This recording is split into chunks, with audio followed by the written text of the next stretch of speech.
Welcome back, folks. A quick tip on how to create your own pie chart in a moment. Just select the data and go to Insert.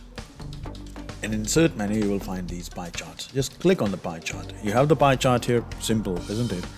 And after that, you can play with it. There are so many options here you can select. You just have to click on the chart, go to this paintbrush styles for the chart, and there you can select any sort of style that you like.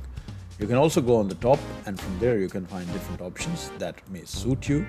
You can also change the layout like this or like this, and you can also select different types of data from the chart design portion.